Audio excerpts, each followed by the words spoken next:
Hey, Jamie Stenhouse here, currently in London, just exploring the nightlife and walking around, seeing what it's all about. And I got thinking about my history in entrepreneurship and a few of the coolest client projects I've ever had. And one story comes to mind, and it's really a lesson in persistence. In fact, it's a $225,000 lesson in persistence and what can happen if you pursue through the initial no or the initial objections that a client or a prospect might have when they go to work with you. So my hope in this video blog is that I can share with you my experience of this project, how I came to close the client, and maybe you can take some principles away next time you really want to work with a certain client and they're just not closing or they're not interested in what you're offering them.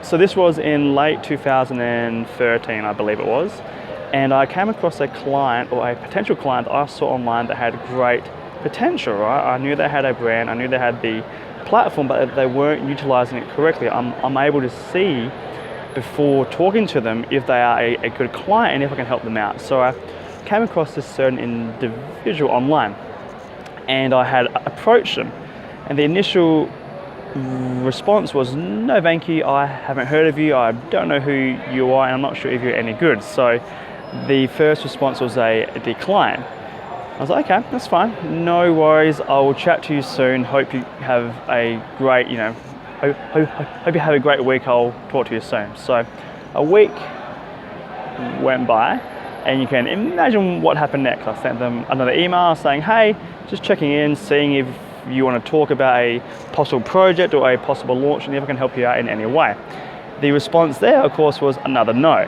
So I took it upon myself to begin amping up the pressure, because over the course of the 2 weeks that I had been approaching them, I saw them try to execute several campaigns on their own. I saw them try to pursue several opportunities online, but they weren't just hooking, and I knew that I could help them if only the client would listen to me, if only the prospect would listen to me, or they would try me out. So what I began to do was a very crucial lesson in persistence, and also following up and knowing when to apply the pressure on the prospect or the opportunity if you know that you can actually help them out. So what I did is, after emailing them every week, I then added them as a friend on Facebook, and I then began to like everything they put online. This would ensure that every time they updated anything, there would be a notification from me, the guy who was emailing them every week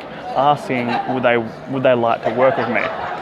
And this put me in front of them and put me in the awareness a lot more than just the email. You see, many entrepreneurs quit at the email or quit at the first time they face an objection. Okay, so I was like, let me get in front of this client a little bit more. Let me ensure that they can see me on every platform all at the same time, all the time. So I add them as a friend, and I began to interact with everything they put online on top of the email. So every week at the beginning of the week, I would email them saying, hey, hope you had a great week.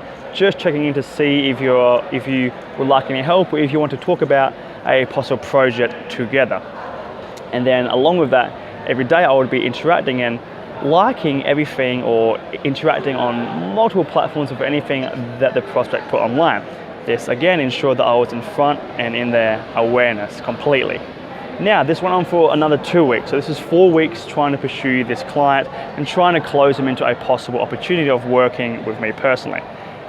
Then came the 5th week, and I thought I would turn up the pressure a little bit more. So what I began to do is I began to ring them every Wednesday. So I would send an email on the Monday. Every day I would be interacting through their social media profiles, and on the Wednesday they would receive a phone call from me. Hey, just Jamie here, just checking to see if you received my email and if you had a spare moment to talk about a possible opportunity and a possible project that I think would help you out a lot with what you're trying to achieve online currently. So this is week 6 now, right? Week 6 of emailing them for 2 weeks and begin interacting with them online constantly, and then moving into phone calls, right? And this went on for another 2 weeks. Now we're moving into week 8 and week 9. Now week 8 and week 9, what I did was I then began to pull up the pressure a lot more. I achieved this through SMS, and I even used a few direct mail campaigns as well, just to really ensure that the prospect was seeing me multiple times per week in multiple places, and just that, you know, I was showing my eagerness and really just ensuring that I was in their constant awareness always. And this really goes back down to how bad do you want the opportunity, how much work are you willing to put into it up front before you see a reward.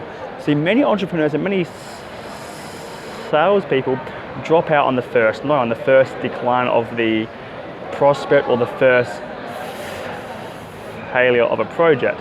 I mean, here I was over 9 to 12 weeks hammering this prospect, or not really hammering them, just inviting them to talk to me and just inviting them to work on a project with me that would ultimately help them out in the end game. So when you pursue any opportunity, you have to be aware that it does take a while. It is a long-term game, and that you need to be prepared to go in as much as you can and really just push it.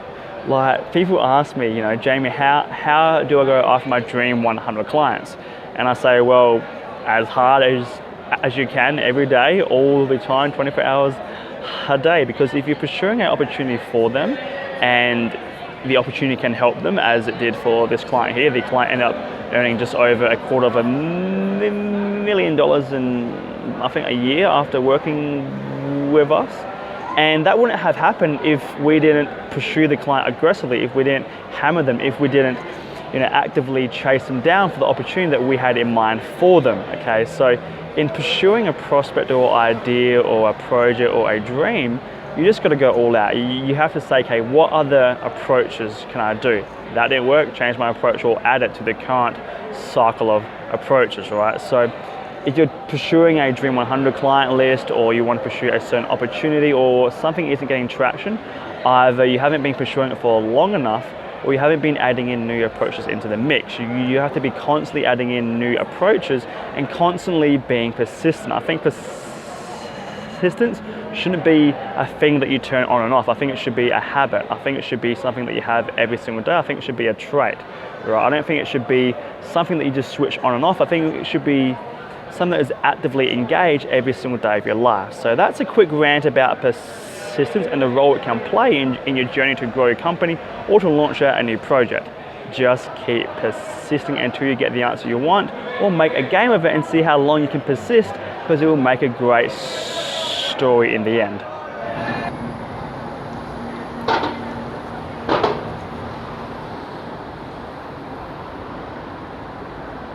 Another great lesson as well is to ensure that your camera or your phone has enough storage before you film a video blog. So my phone just cut out, hence why it had to end abruptly. But just kind of want to recap this one quickly because I've freed up some space on my phone now, and just give you a few pointers so you can actually ingrain this into your life or into your company.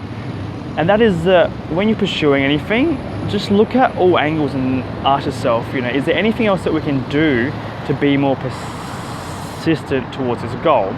Can we be more aggressive? Can we put more energy towards a certain action item? What other platforms aren't we approaching? What other approaches can we change? Or what other approaches can we integrate into what we are already doing? You see, when you're pursuing anything, when you're being persistent, you don't just want to look at it as a single lane approach. It's great to be persistent in one thing, in one action item, again and again and again until it's complete, but why not add 2 action items, or 3 or 4 or 10, all right? Why not add as many action items as you can all at once and be persistent in all of them? Now, obviously, you don't want to fry yourself, you don't want to burn yourself out or burn through your resources as quickly as you can, but at the same time, if you're pursuing it and it's worth being persistent over, then why not give it your all, right? Why leave anything behind? Why leave questions as to why it didn't work? Why assume that just because you're doing 1 or 2 things that it will ultimately work? Okay, so look at all angles, see what else you can add into your mix, and be persistent in many actions, not just a singular lane action that many entrepreneurs fall into the trap of. They try to pursue one thing, they try to be persistent persistent in one thing, which is great, but there's many different actions that you can add to achieve that one goal at hand, or to achieve that one outcome. And you can be persistent through many action items, all of which should lead to Rome, all of which should lead towards your dream outcome. So that's my thought, and that's my story about how pursuing a potential client for 12 weeks to the point where maybe it was borderlining harassing them, but I believe we could help them, and I felt it was like our duty to help them, and I would feel terrible if we didn't help them. So, and they're now, they are now incredibly grateful that we did actually, that I pursued them down to the point where they just said, you know what, screw it, you're being really annoying, let's see what you can do, you've got 2 weeks, right? So look at the point of view of not just adding one persistent action, but adding 10 persistent actions that all drive towards the exact same goal.